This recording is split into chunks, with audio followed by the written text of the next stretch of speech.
everyone. How was lunch? Yeah? I am so excited for this conversation. I think it's going to be a real treat. The panelists that are going to come up here are just some of the most incredible friends that I have, but also just so knowledgeable in all things climate storytelling.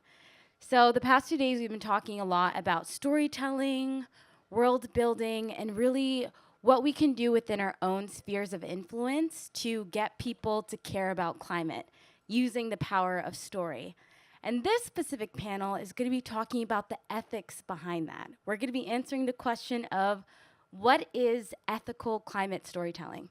So before we get into the meat of the conversation, I'll introduce our incredible panelists. First up, we have environmental activist, animator, and founder, Maya Penn, environmental educator and creator of Queer Brown Vegan, Isaias Hernandez, and environmental activist and creator of Brown Girl Green, Kristy Drutman. Okay.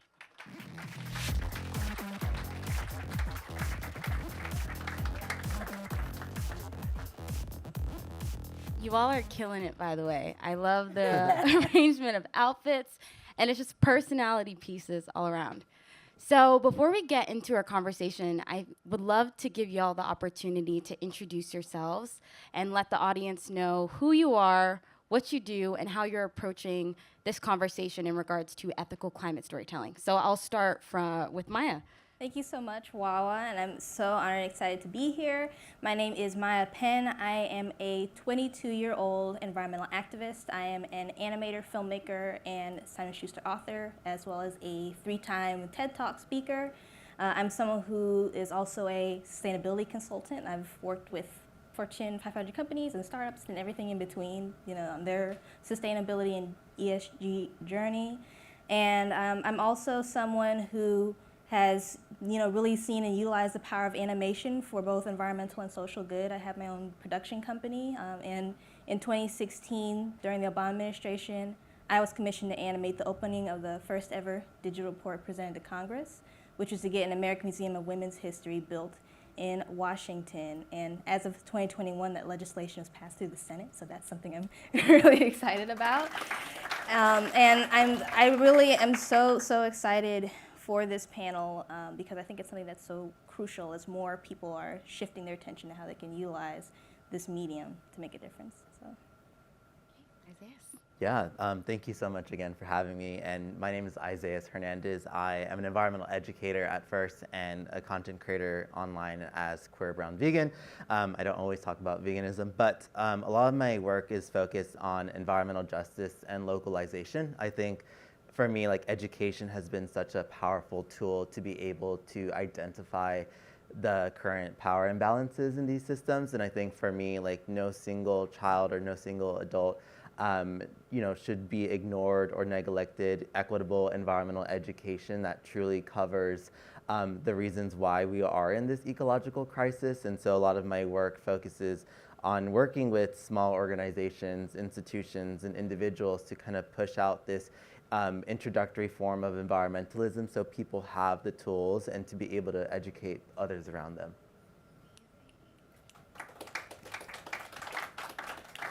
And hi everyone, my name is Kristy Drutman. I am a Jewish and Filipina environmental media host and storyteller of my platform, Brown Girl Green. And I am also a consultant on sustainability, social media, and justice, equity, diversity, and inclusion for environmental companies and organizations. I'm really passionate about the intersections between justice, equity, diversity, and inclusion and solutions to the climate crisis. I also am the founder of the Green Jobs Board, which is now an online media platform using social media to bring more green job employment opportunities to especially young people of color. Most of my work is centered around how do we bring not only more Black, Indigenous, and people of color into the room, but how do we give them roles and storytelling opportunities that actually centers their voices and their experiences and gives them the resources to empower themselves and their communities to make a difference. Thank you. Amazing. I'm constantly inspired by all three of you, and I'm so excited to hear your viewpoints here today. So to really ground this conversation, I think it's important for us to first define what ethical climate storytelling is. I think all of us have a grasp of what climate storytelling is, but I'd love to hear your thoughts on what ethical climate storytelling is, how you incorporate it in your work, and where you're seeing it done well. So we can start with whoever wants to start. I mean, I guess I can go ahead and start. For me, ethical climate storytelling is really about, calling in, more marginalized voices, making sure that, storytelling, when we're really zeroing in on these crucial topics within climate, within sustainability, that we're, really centering the voices that need to be heard, both behind the scenes and on camera. And, it's really crucial in that sense because of how interconnected environmental and climate issues are with a myriad of other social and world issues in general. Also really understanding and not siloing, all of these different topics as well. I think it's humanizing these stories. It's about accessibility to information, diversifying the scheme of who's telling these stories, and also, for me, the way that I incorporate that into my own work, I'm very passionate, like everyone else is on this panel, about environmental justice, about centering the voices of Black, Brown, and Indigenous people and other marginalized communities. I'm really passionate about showing the different connections between various issues within various industries and communities around the world, and how they all interconnect and overlap with each other, and really understanding and highlighting those underserved issues within the environmental and climate space, because we need every puzzle piece, together to really make a true impact. And it's all about telling the full story, right? It's not fictitious in having a broad range of people involved in the storytelling process, in the stories that are being told, and who is helping to tell that story with different forms of media. So I think that's a really, really important part that you highlighted there. So Isaias, would you like to answer this as well? Yeah, I would say, to me, ethical climate storytelling really gets at talking about the raw oppression of not just the individuals that has gone through something traumatic, but it talks about communities, it talks about multi-species of humans, animals, living, non-living systems that in it itself our hearts have been attached to in this planet. And I think for me, kind of as an educator, it really highlights on focusing on, first and foremost, indigenous wisdom, the indigenous communities. Number two, our cultural-based experiences, everyone here having culture itself. And then three, our lived experiences with place-based relationships in our biosystems, because I think that's for what a lot of us, our stories originate from, is where we were born, where our ancestors are from, what traditions were passed down onto us. And for me, ethical climate storytelling comes down to framing and impact. So I would say the framing comes down to who's telling the story and who's the story about. I think that in some traditional recent, we're going to talk about this more on the panel, but like previous mainstream environmental narratives and storytelling was focused on a savior narrative, basically replicating some forms of colonialism in some ways, where it's like you would see some like white explorer man go into these, other countries and be like, look at these indigenous people, and they're doing these amazing things to save the planet. But it was very framed as like they're these victims that maybe were able to help their community, and then he's coming in as like this like third-party observer and coming up with a solution for them, or like creating the framing that's not necessarily bringing them into the storytelling process or development process of actually creating that piece. And I've seen that time and time again, where the communities that are most marginalized aren't necessarily given the same types of resources to make their own films, to make their own stories. So a lot of times it is a collaborative process with people who do have power and resources, but that can restrict, some of the ethics and framing that goes along with that storytelling. And so when that happens, that can actually have material impacts on the way that story is told and how people interpret where those resources need to go, who gets those resources, which communities do and don't get prioritized. And I think stories can be the difference between life and death for certain communities. And so when I think about ethical storytelling, I think it's about people being accountable to that process and understanding that the way in which you tell the story and who's involved in the process from start to finish and afterwards, that accountability is so critical. It's so critical, and I have had such a similar experience to you of growing up. My family's from Kenya, so a lot of the representation I would see of specifically my tribe as a Kikuyu woman was in No Shade, National Geographic. I know times have changed, but was seeing this like objective white observer telling our stories, but we were never in a situation in which I was seeing stories where we were actually at the forefront and talking about our own experiences from this firsthand expertise, right?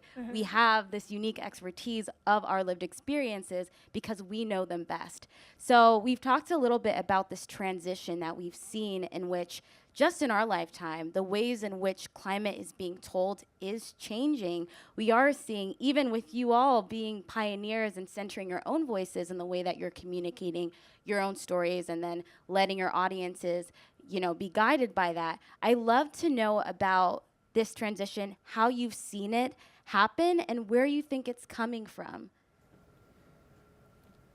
I would say that what I've seen is that it's ethical climate storytelling is rejecting uniformity and mediocrity, right? I think that for so long there was this idea of this perfectionism of the rhetoric of no one's talking about this, so I'm going to make a film about it and expose everything. And I think there is some truth to that, of course, but there's also the other truth of there's literally indigenous communities have been saying this for decades about our ecological crisis and weren't given the same amplification platforms, resources to be creating these series. And I think a lot about Gather that talks a lot about seed sovereignty and food sovereignty and these concepts that have often been hijacked in the dominant environmental movement. And I think for me, seeing the diversity in ethical climate storytelling to me has really pushed people to understand that we are much more than our trauma, because a lot of the times what was focused in environmental leader discourse and heroism is let's talk first about your trauma. And I think that so many people are so tired of being re-traumatized that they don't feel alive when they talk about their own struggle anymore, because they've had to overcome that. And I think it's more about what are the family relationships that you have with your community, the other things that are alchemizing during that experience that truly matter, not just the victim narrative that was put out there when you were 10 years old, 13, 18, whatever that you may have experienced. For sure. We are so much more than our traumas, and it's important that the stories that are being reflected of our experiences understand us in our full capacities. So, Kristy, what's your answer to this question? Yeah, I mean, with Brown Girl Green, I started it in 2017, and, I was putting out a lot of episodes and even trying to reach out to some pretty big environmental organizations to try to collaborate with me, and it was crickets. I didn't hear anything from people. So I kept grinding for several years, and I think definitely with the wake during the pandemic of people waking up to racial injustice in this country, I was getting hit up left and right when that started happening. Then people were like, oh, I kept you on the periphery, and now I want to give you resources. And for me, it's not like I felt bitter about that. I think it was really a side eye, you know what I mean? Where I'm like, well, how are you actually lining up your resources now in the long term to your justice, equity, diversity, and inclusion commitments? It can't just be this one-time thing where now, you want me to be the token brown girl on your panels, the token brown girl in your ad campaigns for your brands. And I had to talk about that. I said, well, what are your commitments? What were you doing before all this happened? But I saw that shift started happening where those of us here, we all ended up getting a lot more resources and attention for our intersectional work, even though we had been doing it for years. And for me, the way I've seen the shift is actual tangible resources, seeing incubators for intersectional climate storytelling, seeing philanthropies actually putting money behind it, and companies and brands actually understanding that they can't just be sustainable anymore. They also have to think about being ethical and care about justice, equity, diversity, and inclusion if they're going to remain relevant to young audiences. Yeah, and what I'm hearing you really lay out is that ethical climate storytelling really is this ethical ecosystem. Yeah. It's not just in the stories that are being told. It's not just in the crew. It's where the funds are coming from. Exactly. And whether or not that funds are intentionally being put out there for ethical climate storytelling from communities themselves to tell their own stories. So I'd like to pivot a little bit to you, Maya. You are a animator, founder, and a filmmaker. So I'd love to know, in regards to this transition that we're talking about, have you seen that transition happen in regards to the behind the scenes work? Are you seeing this transition of the stories, more diverse stories being told?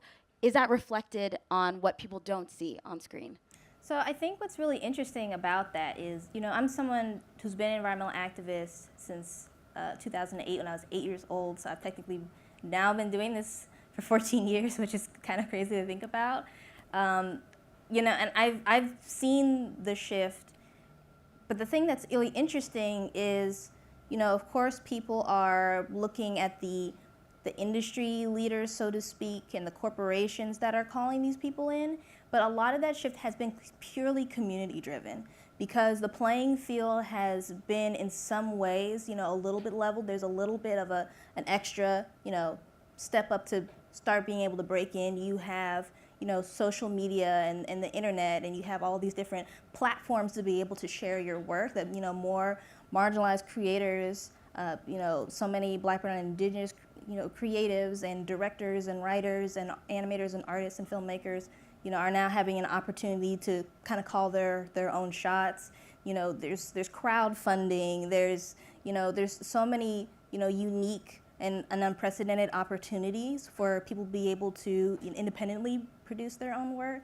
And I think that that's been the way that so many of the the voices in the space that are making it into the space and are having their work seen on a larger and a more global scale.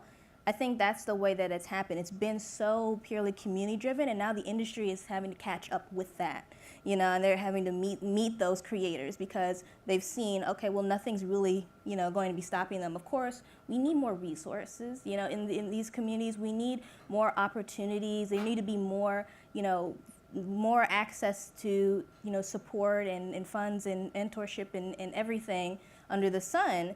But at the end of the day, that's still not stopping people from telling their stories in a way that's authentic. And I think that's something that's, again, it's a testament to the power of the community as well. And even accessibility to information on how to do these crafts, on accessibility to software and technology that enables us. It's all of this has evolved so much. And I think that it has, enabled more marginalized storytellers to be able to, bring that forward, and I think that's really awesome to see. So I'd love to ask Isaias and Kristy this question because I think yesterday when you asked a question, Isaias, you had talked about your experience, or both of y'all's experience, going to Asia this past month, Southeast Asia, specifically, I believe, the Philippines and Cambodia, and your venture as first-time filmmakers and kind of taking that into your own hands. So I'd love to hear a little bit about that experience and perhaps some advice for people in the audience that might be interested in pursuing something similar but don't know where to start as first-timers. Yeah, I mean, just to run it down a bit quickly, basically, I really wanted to produce some form of content or series focused on sustainable fashion, especially for young women my age. A big issue that we face is about fast fashion. And so I really wanted to create a series on sustainable fashion from the perspective of, a Gen Z millennial cusper on what does sustainable fashion really mean? What does that look like? And I had the opportunity through my platform on Brown Girl Green with a company and a brand that I really admire called Tonlé. The idea started budding, how do we move beyond just an advertisement to actually thinking about a full-on series where we're actually getting to document and show upcycled textile waste being turned into mainstream fashion pieces. And so I was really inspired to want to make my first ever series that was professionally filmed and produced. And again, most of my experience is in storytelling and using social media for storytelling. That's my platform. But I was I want to have an even bigger impact. And unfortunately, social media is being viewed as, the standard for content creation and storytelling, but there is still that element of like wanting something more professionally produced.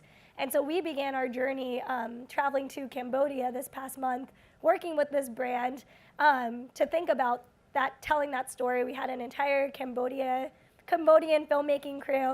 But again, like we only had a limited budget because we are so new to all of this that we just literally don't know exactly like how you secure that type of funding. How do you produce a docu-series? Like these are things that like we're literally having to Google on the internet because we didn't grow up with access to that. And so for me, it's been a lot of like self-teaching. And you know, we had mentors and people who understand the media space who have helped us out with making a proposal, who helped us out with thinking about, you know, storyboarding, and convinced us to make a trailer since we had limited resources. And so, you know, we're going to be finishing the trailer this summer to, you know, get more sponsors and to try to, you know, expand our impact with it. But it was such a big process for us as people who have used social media as our way and outlet to be able to educate folks. But then when it came into the more traditional filmmaking space, it did feel like I was just keeping my head right above water, where it was like, you know, I understand the intersectional climate story. We do have that cool factor that was discussed yesterday because we inherently get how to make things cool. Like we know how to tell those stories. Have the superpower. We got that superpower, but I think in terms of like the funding and the resources and planning that out, we're so new to that. So I'll let Isaias add on to that. Yeah, and I would say like, you know, like many other people in the panels that we've seen is like perhaps their study or their specific career wasn't in the environmental sector. And like for both of us, it's like we both did environmental science at Berkeley. And it's like, you know, for me as an educator, I've always been so passionate about education. And obviously fashion is so intersected with land, culture, like people, animals. Like these are all things that everyone in different industries is essentially an environmentalist, whether you see that or not. And I think that as independent environmental media creators, something that we, you know, constantly face is, you know, the scalability of your work. Like, how are you scaling your work? How are you making sure that your content is high quality? That means to invest in a team, investing in cameras, investing in phones. And then you realize, like, there's a lot of gaps where it's like, you know, even though I did the education route, like in high school, I took 1 year of film and I dropped out of that program and switched into digital imaging because I told myself I don't want to do film, and this was so hard to be in this film industry. And so that turned me off at a very young age here in LA when I took that program, and going back to it of like, you know, not having to hold a film camera, but being behind the scenes, producing, writing things, like doing business relationships, like those things to me came more naturally. And so I think that it's more about like recognizing like what are your limits and what are the things that you can currently do to change that, rather than, focusing on the fact of like, I've been, you know, I've had these barriers growing up, I've faced these types of oppression in these types of fields, and recognizing like, yes, that really hurts, it does, but then you also need to recognize like, you know, if I don't do it now, then how am I gonna open opportunities for other younger people, specifically people of color, who ask me these questions, and I'm like, well, that's a great question. Who can I point you to? And so I think it's more about like, you know, it's not just solely on like centering our narratives, but it's about like opening opportunities for other creatives internationally who don't have those experiences or may not be exposed or influenced to take initiative on that. There's so much there that I love, and oh my goodness. So first thing, another component that I'm hearing you say is when it comes to ethical climate storytelling, it's very similar to this concept. You know, something that I'm hearing a lot in the audience and the questions and the panels is people talking about being a good ancestor, being a good steward for not just the people that you're in direct community with, right? Your friends, your family, and direct community, but even people that you don't know. So it's interesting because I think that part of ethical climate storytelling that you just talked about is making sure that the work that you're doing is making pathways for others, and that should be fundamentally integrated within the work that you're doing. Another thing is I want to make sure that there are a lot of movers and shakers here. Keep up to date with these three. Obviously, they're doing really great stuff. And then the other thing is, I think another part that you were talking about was, even if as a newcomer, as someone like you were talking about, you didn't grow up in a circumstance where you were in close proximity to people that were in this world, in this industry. And yet, even though there are times where you felt like maybe this isn't for me, maybe this is too difficult, you still found your way to where you are now. So I think that's a testament to who you are, but that's also a testament of how important it is to persevere and get innovative with the different ways that you find support and funding. And it's so interesting because someone answered a question yesterday, I'm blanking on their name, and they talked about how when they started collaborating with brands because brands were the first ones that were more likely to take a chance rather than the studio. So I think that's a very interesting point, and that there was already that synergy, and they didn't even know that was stuff that y'all were already doing. So let's hop to the next question. And this is a quote that I have said before, and I'd love to hear your thoughts on this. So it's not enough to simply tell climate stories. Representation for representation's sake is never the answer. What does that mean to you? Do you agree? Do you not? I think what's really interesting about that is, honestly, there is so little representation to begin with. It's almost like, I agree, it's representation is one thing, but actual action is another thing, and I feel like that needs to be coupled. But then at the same time, we also can't sleep on, how important it is to tell people's stories, to share, how some of these issues impact certain communities, and, and also, too, I think that also speaks to the importance of, not only being represented, but also how that representation is facilitated, almost like how we've been talking about, like, do you have people who are behind the camera, who are in the editing room or the writing room, or they're directing, that are from these communities, and that's going also to the, question we were just talking about, with my own production company. And it's interesting, I started working with a lot of nonprofits and brands, like Adobe, GoDaddy, doing a lot of projects around women's rights and sustainability and so on and so forth, Hulu. But, now I'm currently working on my own original animated short film, which is based off of a concept I originally premiered during one of my TED Talks that went viral worldwide and got translated into 38 different languages. And, now I have an opportunity as someone who's been, really working this pipeline myself. I'm at, a Savannah College of Art and Design. I've studied with them. I've done literally everything from writing to post-production to animating, storyboarding.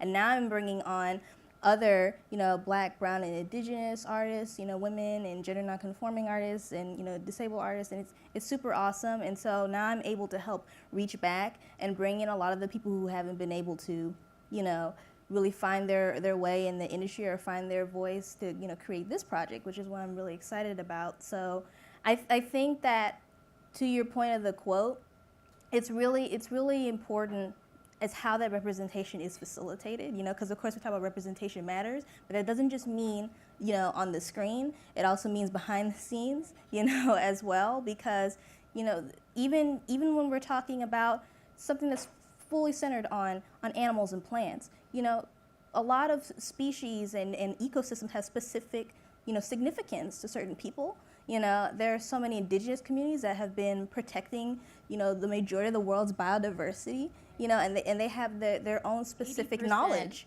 80, exactly, and they have their own specific knowledge. I mean, there's so many different examples of this, but that's my take on it.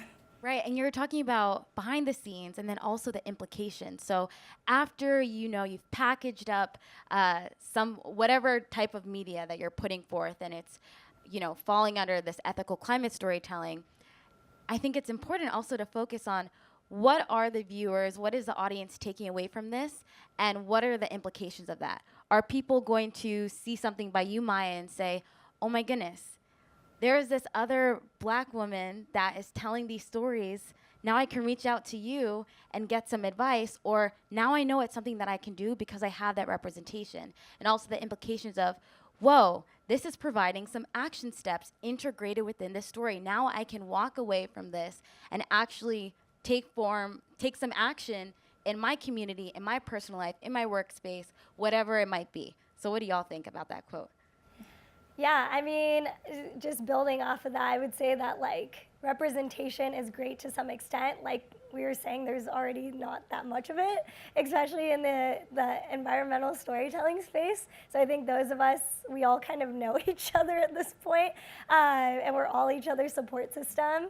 And so I think it is, again, it's like you can bring a bunch of people of color into like the room, but that doesn't mean they're gonna wanna stay. Like that you actually created the environment and culture for them to want to be there. I've had so many people who enter the impact space and then want to leave because they're like, I'm experiencing all these microaggressions. I don't even feel like my voice or my work matters and is valued.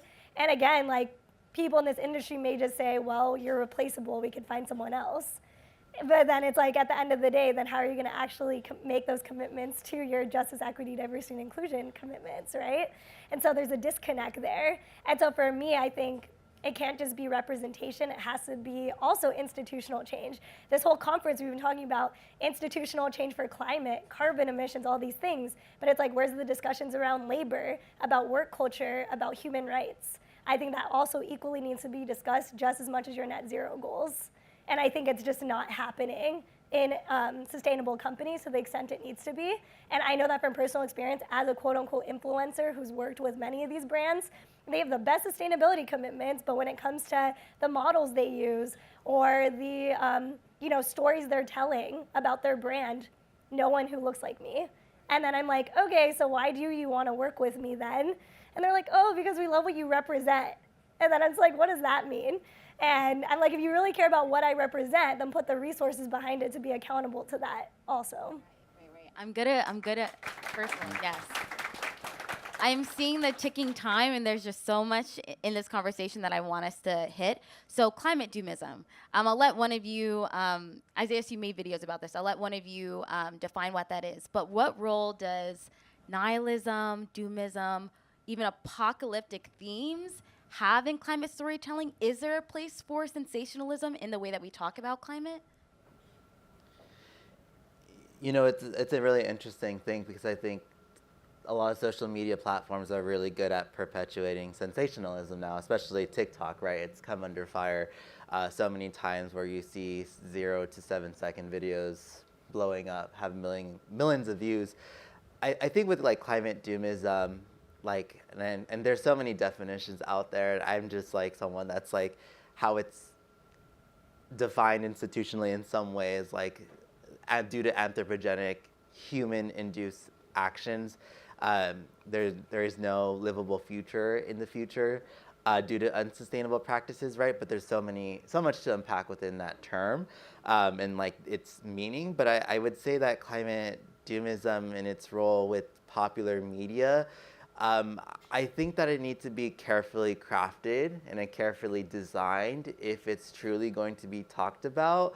And I think, one thing I really reference, and I love this scholar's work, Vandana Shiva, is like the idea of like the disappearance of knowledge, the disappearance of people. And if we're not truly being careful of how we're talking about who's disappearing, whose narratives are being displaced, then in itself can kind of lead to really murky waters, because in itself you're saying that those people no longer exist or systematically eliminated from these things, and we've seen that happen a lot. So I'd say that climate doom for me, like I feel that it is really easier for certain people to cling on to that than to kind of reimagine the future. And I think that's a lot because a lot of us have been disconnected from local communities, local knowledge of who is our lifeline rather than online. Because I know at the end of the day too, even as a social media influencer, if there's something like a wildfire here or a flood, I'm not gonna go on a live stream and be like, help me everyone, I need your money. It's gonna be like, I need to check in with my neighbor to see, are they okay? Am I okay? How can we help each other? And that's something that's not talked about. And it is true, like we have become divided for certain reasons and a lot of harmful ideologies that have been put out there. And that's the biggest issue that we face today is like, how do we confront white supremacy? And I think for me, dismantling white supremacy is a form of environmentalism. Like we cannot separate the two.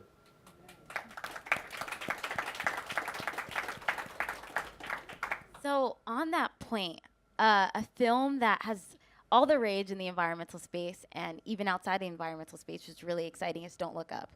And a critique that I heard quite a bit from within the environmental space is, you know, we do climate and environmental work every day, right? We're always doing this work.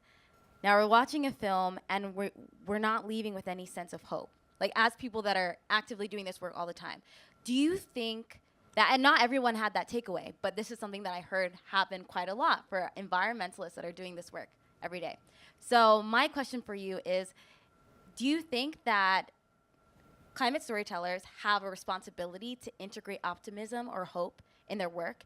Is that a standard that we should set? Is that unrealistic? So, I mean, I think that we have to remember that climate and environment, these are issues that will impact every, sector of human life in some capacity. And everyone has different personalities, everyone learns differently, and everyone is spurred into action for different reasons. Some people can see the most devastating, environmental documentary you've ever seen in your life. One person will feel hopeless and just never want to touch it again. And then one person will feel spurred by their anger and want to jump into action. Then you have the opposite, where people might see something that's optimistic, and that might not really get them going. But say like, okay, that's cool. They got these solutions, that they're implementing. All right, whatever. And then some people see them. They're like, oh, there is hope for me to be able to help contribute and make a difference and get involved, because we do have a chance. And so I think there's no one. I'm a solutions-based activist. I'm someone who's always pushing for empowerment and for the solutions and what we can do. But I also recognize that not everyone responds to the same thing. And I think as what Isaiah spoke to, that it needs to be carefully crafted, and I think that as long as we do zero in on the solutions, what can be done in the underserved issues, no matter what direction you take it in, people learn differently, respond differently, or spur into action differently, and that's a fact of human nature. So. Right. And then last thing, just because I want to get some questions, is humor. Where does humor fall into all of this? Yeah, I mean, I would say humor is so critical, along with like climate solutions, and actually a bunch of comedians made a video that like climate change can't be funny, but I think that's just because they don't know the climate science, if I'm being blunt about it. I think climate scientists are really funny. I think those of us talking about like doom and gloom, some of us are really good at like the existential humor, but some of us can make things funny, whether that's like doing a makeup tutorial gone wrong to teach people about feedback loops, or it's like climate dating. I came up with a series called Loving Climate Change, where I made people go on dates and be awkward and talk about sustainability. Anyways, humor is my MO on my page, and I really want there to be more of it. Yes, I love that. I want more content about the climate dating. I'd pay to be a part of that. But any questions? Okay, over here. Hi, guys. I have one question in this whole summit just for you guys. Okay, so my question is this. We've talked a lot about you guys and the amazing work that you're doing, and the opportunities that you're looking to have within the community, outside of just social media and beyond. And as we all know, creating a film and television is very, very hard, and a lot of it has to do with the audience that you're delivering to. And the money that is given is based on the projections, the return of investment on the other side. So my question for you all of you is how do you create an audience that will allow for someone who's investing in a film or a television to feel confident that they will have a return in their investment on the projects that you are creating? Wait, did you want to say something? I was just going to say, I think that, there need to be more climate IPs. There need to be more climate franchises. We have so many new media franchises and franchises that are being resurrected, every day. And I think that, we need to start building more, iconic media that also organically integrates, topics around sustainability and also we were kind of, talking about, is there room for various genres like comedy and like dating? Like, I want to see more, I want to see more of these storylines in rom-coms, in comedies, in dramas. I want a climate video game RPG, okay? Like, the possibilities are endless. This is something that touches all of us in some way. And so I think that really not narrowing your mindset on this type of storytelling will bring more opportunity and return on investment. That's my thought. You know, the APA recently released a report that said that 3/4 of young people experience eco-anxiety, right? Like some sort of ecological grief about experiencing existential dread about the climate crisis in the future or already experiencing it. So I know, please wrap up. And the thing is, because we have this anxiety, there is this great need for climate stories that I think are integrating all these different things that we're talking about and are in that packaging creating different pathways to have optimism and have hope and to start understanding how solutions can be oriented in their lives and their own spheres of influence. So the need is there for sure. Yeah, I see 0, so. Oh, okay. That's okay. You can keep going. Okay, is there another question? Yes. So I'll just say, because I'm right here. So, Kristy, you mentioned earlier about how. Oh, great. Okay, so Kristy mentioned earlier about how, not to quote you verbatim, but you were saying something around the lines of brands needing to prioritize DE&I and some of these issues on top of prioritizing climate change.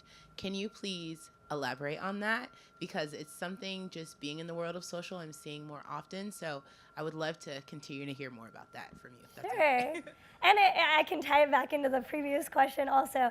I would just say that, like, there's so many more young people that want to see melanated people on screen talking about climate stuff. I don't know how else to say it. Like, there's so many people that tell me, they're like, yeah, we've been waiting to see a person of color talking about this. Like, we love all the science shows, we love these hosts, but we've been waiting.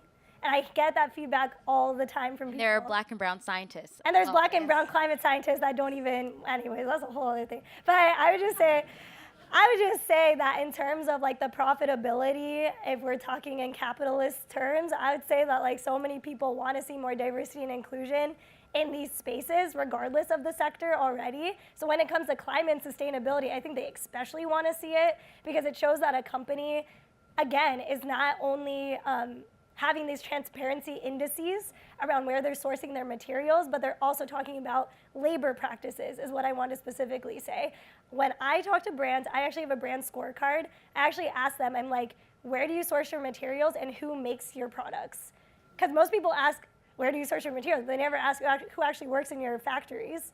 And what does your employee makeup look like? And what does your nonprofit board or your leadership team look like? I ask those questions. And they're like, oh my gosh, no one's ever asked us that. And I'm like, really? And it's just funny because they thought that they could just get along just being sustainable or eco-friendly because they mostly have only ever worked with like white zero-waste bloggers, which is fine. But I'm just saying, like, I'm not a white zero-waste blogger. So it's like, if you want to work with me, then these are X, Y, and Z metric you have to follow. And I think more brands are catching on that does make them more appealing. I think in terms of a studio wanting to support that work, again, I think coming from a cultural background that brings a new perspective and a new element, a new personality to the work adds a whole new dimension and lens of storytelling. And I think that would get more viewers. I think that would get more people to be interested because they're seeing someone who looks like them on screen. And we're seeing even in America, majority of people in America are going to be people of the global majority, people of color. And so it's like shows are gonna need to show that representation to remain relevant. So I would say that's my argument on why those of us deserve to have our own shows and media productions, because I'm like, if that's the return on investment, I think there's a strong desire from it is what we're seeing. So yeah.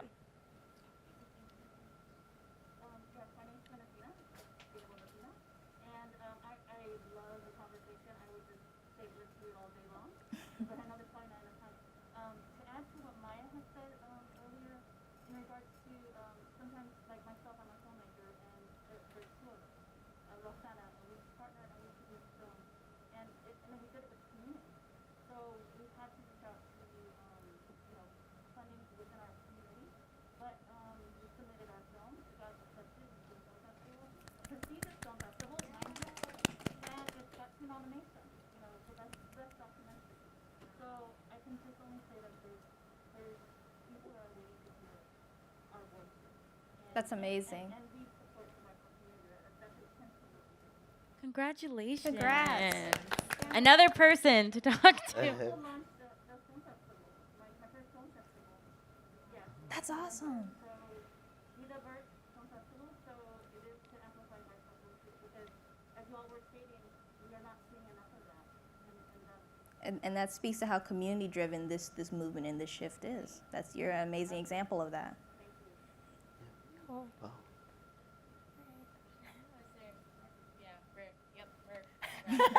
Okay. Thank you, everyone.